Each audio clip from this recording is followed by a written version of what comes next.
जय सिया राम। तो जैसा कि सब जानते ही होंगे, 6 दिसंबर मार्गशीर शुक्ल पंचमी विवाह पंचमी हमारे श्री सीताराम जी का विवाह महोत्सव होने को है। दिन करीब है, अयोध्या जी की यादों में मन ज़्यादा ही डूबा हुआ है। तो बस फिर आज से थोड़ी अयोध्या जी की ही खुशबुएं बिखेरी जाएंगी। तो अब से कोशिश यही की जाएगी कि अयोध्या जी के थोड़े संत चरित्र हो जाएं, जिससे हमारे प्यारे कथा रसिक भी अयोध्या जी की यादों में ही रहे। खूब आनंद से वहाँ विवाह महोत्सव की तैयारियां हो रही हैं। तो बस कथा के जरिए अयोध्या जी का थोड़ा फील आ जाए, थोड़ी वहीं की खुशबुएं आ जाए। तो इसलिए अब से वहाँ के संतों का चरित्र, तो सबसे पहले जिनका हम चरित्र लेने वाले हैं आज, वे इतने महान संत हैं, अद्भुत संत हैं। वे तो कहा जाता है स्वयं जनक जी के अवतार, हमारी जानकी मैया के पिताजी जनक जी, उनके अवतार हुए श्री गुरु नानक जी, और गुरु नानक जी के अवतार हुए ये दिव्य संत। इतने अद्भुत संत थे ये कि इनके समक्ष तो दिव्य देवी देवता आकाशचारी संत भी प्रकट होकर इनसे वार्तालाप करते थे। इतने दिव्य संत सतयुग के, त्रेता युग के, द्वापर युग के बड़े बड़े दिव्य महान संत जो आकाश में विचरण करते हैं, वे भी इनके समक्ष आते थे, इनसे भक्ति की वार्तालाप किया करते थे। इतने तेजस्वी संत थे कि इनके शरीर में भक्ति का ताप सदा बना रहता था। तो इन्हें बिल्कुल ठंड आदि लगती ही नहीं थी। शरीर में इतनी गर्मी बनी रहती थी कि इन्हें वस्त्र आदि ज्यादा सुहाते ही नहीं थे। चाहे हिमालय में पहुंच जाएं, लेकिन तब भी इन्हें जरा सी भी ठंड नहीं लगती थी। ऐसे दिव्य तेजस्वी संत थे ये। तो इनका नाम है श्री परमहंस बाबा बेनी माधव दास जी महाराज। तो श्री बेनी माधव दास जी महाराज का आज हम चरित्र अपने प्यारे कथा रसिक श्री सीताराम जी को श्रवण कराएंगे। तो बेनी माधव दास जी महाराज के पिताश्री का नाम था राम सहाय। इनकी 2 बहनें भी थी। ये सब लाहौरी के त्रिवेदी कान्यकुब्ज ब्राह्मण थे। बालपन से ही अद्भुत भक्ति और वैराग्य इनके हृदय में थी। जब ये 14 वर्ष के हुए, तब महाराज जी के पिताश्री में तीव्र वैराग्य उत्पन्न हुआ और उन्होंने कहा कि हम संन्यास लेने जा रहे हैं, ठाकुर जी का भजन करेंगे, हम घर में नहीं रुकेंगे। और बाबा मेरी माधव दास जी महाराज को भी कह के गए कि जहाँ पैदा हो वहाँ कभी शरीर ना छोड़े। यही एक सच्चे संत की रीति है। मनुष्य जन्म मिला है तो उसे सार्थक करे, जहाँ पैदा हो वहाँ शरीर ना छोड़े। तो बस यही कहते हुए बाबा के पिताश्री तो निकल पड़े, संन्यास ले लिया और ठाकुर जी की भक्ति करने लगे। कुछ समय पश्चात इनकी मैया, वे भी महान भक्ता, अपनी मृत्यु के 6 माह पहले ही उन्हें पता चल गया और बाबा बेनी माधव दास जी को पास बुला के कहा कि अमुक दिन हम शरीर छोड़ेंगे। और ये कहकर तो अपने कार्य में लग गई। और जब समय आया, जो उन्होंने डेट बताई, वो दिन आया, तब शरीर छोड़ने को तत्पर। और बाबा बेनी माधव दास जी महाराज को पास बुलाकर कहा, तुमको हमने राम जी को सौंप दिया है, अब खूब भजन करना।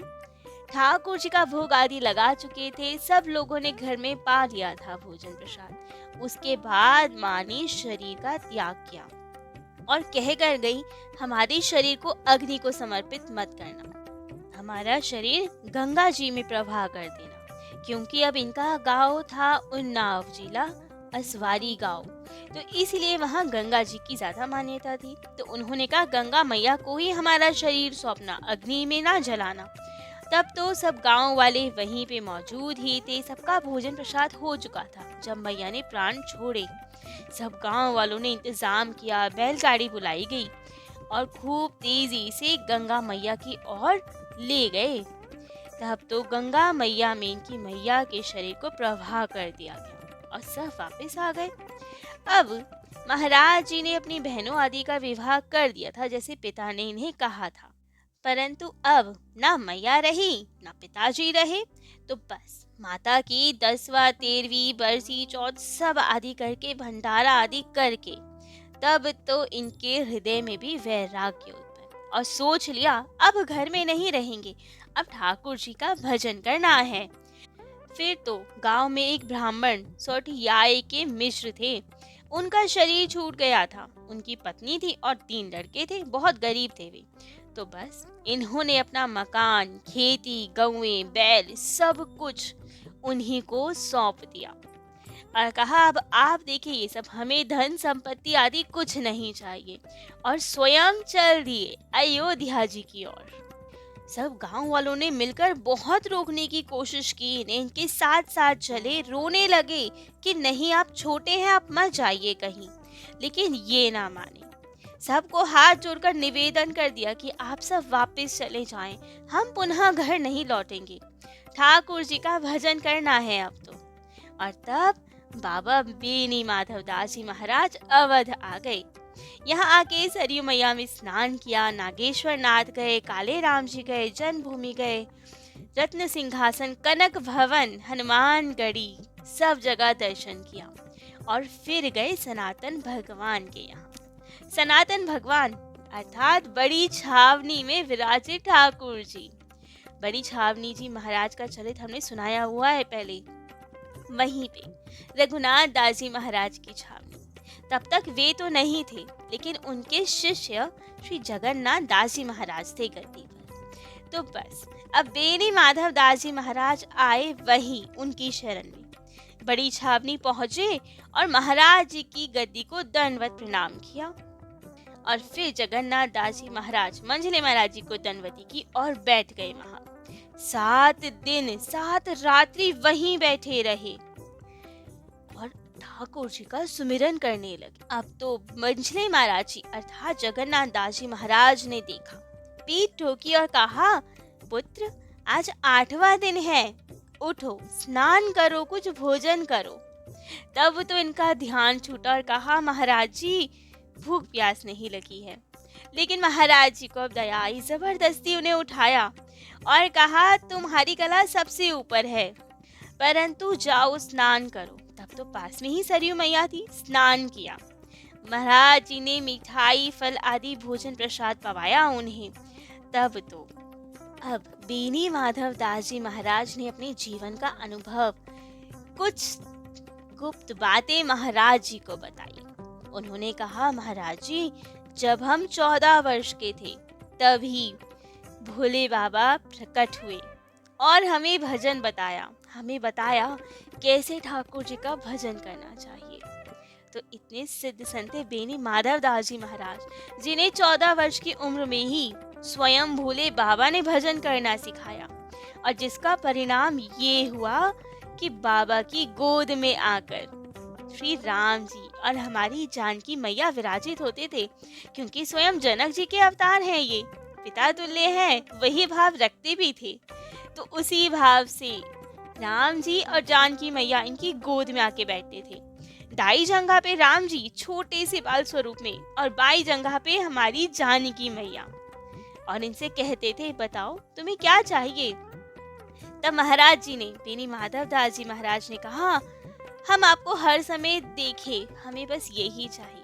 तब तो श्री सीताराम जी ने कहा, एवं अस्तु, ऐसा ही होगा। और फिर अंतर ध्यान हो गए, फिर महाराज जी भजन में लग गए।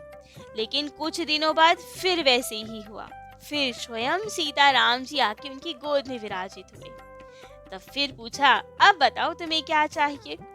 तब तो बेनी माधव दास जी महाराज ने कहा, हम आपके पास ही रहें, हमें और कुछ नहीं चाहिए आपसे। तब फिर श्री सीताराम जी ने एवं अस्तु कहा और अंतर ध्यान हुए। सदा श्री सीताराम जी इनके नेत्रों के समक्ष रहा करते थे, जहाँ ये देखते ने वहीं श्री सीताराम जी के दर्शन हुआ करते थे। एक बार तो स्वयं श्री हनुमान जी महाराज प्रकट हुए और कहा, जो तुम अभी तक भजन करते हो उसे डबल कर दो, तब और आनंद आएगा। भोले बाबा ने कहा, सब कुछ तुम्हें प्राप्त है, लेकिन प्रत्यक्ष गुरु होना आवश्यक है। दीक्षा लेनी आवश्यक है, मंत्र लेना आवश्यक है। तो बेशक श्री राम जी, जानकी मैया तुम्हारे समक्ष है, लेकिन गुरु मंत्र की महिमा अपार है, मंत्र लो। ये सब बात बेनी माधव दास जी महाराज ने बड़ी छावनी के महाराज जी जगन्नाथ दास जी महाराज को बताई। तब तो महाराज जी बहुत प्रसन्न हुए और इन्हें दीक्षा प्रदान की, श्री राम मंत्र दिया। इन्हें और अनुभव होने लगे, श्री सीताराम जी और प्रेम से इनके पास आने लगे, क्योंकि अब तो दीक्षित हैं ये। एक समय की बात, रामघाट मंदिर में महाराज जी विराजित थे, ध्यान मग्न थे। तब तो खूब सारे देवी देवता, श्री राम जी, जानकी मैया, राधे श्याम जी, लक्ष्मी नारायण जी, सभी देवता आते थे, ऋषि मुनि प्रकट होते थे, इनसे वार्तालाप होती थी, खूब जय जयकार होती थी। उसी बीच 12 साल की उम्र के प्यारे से हमारे हनुमत लाल जी प्रकट हुए। और तभी हनुमान जी को देखकर, अब सब भक्तों के लिए हनुमान जी महाराज तो हमारे गुरु स्वरूप हैं, वे ही हैं जो हमें श्री सीताराम जी तक पहुंचाते हैं। तो अब हनुमान जी जैसे ही प्रकट हुए, तब महाराज जी ने उनके चरण स्पर्श किए 3 बार, जैसे करना चाहिए उस विधि से। दाएं हाथ से दाया चरण, बाएं हाथ से बाया चरण। अब चरणों में प्रणाम किया, खूब रोने लगे, कहने लगे कि हे बाबा, हमें तो केवल आपके ही चरणारविंदों का, आपके चरण कमलों का ही भरोसा है। तब हनुमान जी मुस्कुराए और कहा, अरे बाबा, आपको तो घर में ही स्वयं शिव जी ने ध्यान बताया, श्री राम जी, जानकी मैया आपके समक्ष रहते हैं, तो आपको किस चीज की कमी है? स्वयं श्री सीताराम जी वरदान दे चुके हैं कि सदा आपके पास रहेंगे, आपको दर्शन देने पड़ेंगे, तो किस चीज की कमी? अब इतना हनुमान जी महाराज से सुनते ही बेनी माधव दास जी महाराज तो फूट फूट कर रोने लगे कि ठाकुर जी कितनी कृपा करते हैं। खूब रो रहे हैं, ठाकुर जी के विरह में, उनके प्रेम में रो रहे हैं। अब इतना रोकर फिर हनुमान जी ने उनके सर पर हाथ रखा और अंतर ध्यान हो गए। अब ये एक बहुत निष्किंचन संत थे, ज्यादा कुछ रखते ही नहीं थे। एक पतला छोटा सा कपड़ा रखते थे, वे ही सर पे ओढ़ लिया करते थे, नहाने के बाद उसी से शरीर भी पोंछ लिया करते थे, उसी से सब व्यवहार हो जाता था उनका। तो वही छोटा सा कपड़ा था, उसी से अपने अश्रु जल पोंछ रहे थे। तभी इनके परम सिद्ध संत शिष्य श्री राम मंगलदास जी महाराज आए। अब उन्होंने देखा कि महाराज जी की आंखें इतनी लाल लाल क्यों हो रही है। पूछा कि महाराज जी क्या हो गया? कपड़ा इतना भीग गया था वो आंसुओं से कि निचोड़ने पे पूरा जल बह गया। अब वे भी हैरान कि महाराज जी इतना क्यों रो रहे हैं। तब तो फिर उन्होंने बताया क्या क्या हुआ, हनुमान जी प्रकट हुए, क्या वार्तालाप हुई, और धन्य किया अपने उन शिष्य को भी। श्री बेनी माधव दास जी महाराज बाल ब्रह्मचारी संत थे। इतना तीव्र ब्रह्मचार्य था उनका कि उनके शरीर में बहुत गर्मी रहती थी। जाड़े के दिनों में भी वे बिल्कुल भी ठंड का अनुभव नहीं करते थे। इतने योगी संत थे कि उनके शरीर के सातों कमल, सातों चक्र खिले हुए थे, जिसके कारण शरीर में इतनी सुगंध रहती थी कि चाहे उनके पसीना हो, चाहे नेत्र जल हो, अश्रु हो, सब में सुगंध रहती थी। जहाँ वे रहते थे पूरा कमरा महका रहता था खुशबुओं से। लेकिन ब्रह्मचर्य के कारण शरीर में इतना ताप रहता था कि वे प्रतिदिन 1 पाव खट्टे नींबू का रस पीते थे, जिससे थोड़ी जलन, गर्मी शांत रहे। कुछ सिद्ध संतों ने तो ये भी कहा कि आप थोड़ा टहल आया कीजिए, उससे भी थोड़ी शांति मिला करेगी। तब ये बाहर जाया करते थे, हनुमानगढ़ी, कनक भवन सब आदि के दर्शन करके पुनः लौट के आया करते थे। अब जैसे बताया गया कि इनके शरीर के सातों चक्र खुले हुए थे, सातों कमल खिले हुए थे, इसी कारण इनके शरीर में हर 8वें 10वें दिन पीठ पर एक मामूली सा छिद्र हो जाता था, और उस छिद्र से कुछ जैसे इत्र हो ऐसा कुछ बहा करता था, और वो इतना बहता था, उसमें इतनी सुगंध होती थी कि श्री राम मंगलदास जी महाराज एक कपड़े से उसे खूब रगड़ के साफ किया करते थे, जैसे कुछ खुशबू वाला तेल होता है, इस टाइप का वो कुछ निकला करता था। तो अब वे साफ किया करते थे और पूरा सब कुछ महक जाया करता था, क्योंकि वो बिल्कुल इत्र जैसा होता था।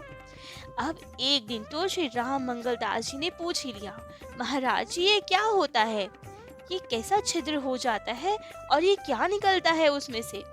तब तो इन्होंने बताया कि हमारे शरीर में सातों चक्र सातों कमल खिले हुए हैं, तो उन्हीं सब की सुगंध, उन्हीं सब का रस इतना भर जाता है शरीर में, और जब नहीं समा पाता तो एक छेद करके वो कहीं ना कहीं से बाहर आ जाता है। यदि इसे साफ ना किया जाए तो जितने भी आसपास के भंवरे हैं सब हमें घेर लेंगे, सब यहीं पे आ जाएंगे, इसलिए इसे साफ करना आवश्यक होता है। तो ऐसे दिव्य संत थे ये, अलौकिक शरीर था, भजन के प्रताप से सुगंध रहती थी। और ऐसा कई संतों के बारे में सुना भी जाता है, भजन में इतना प्रताप होता है कि शरीर में सुगंध आने लगती है, उनके पसीने, उनके नेत्र जल, उन सब में भी सुगंध रहती है, कहीं दुर्गंध का काम ही नहीं। संत शरीर का हर एक कण, हर एक रोम सुगंधित रहता है भजन के प्रताप से।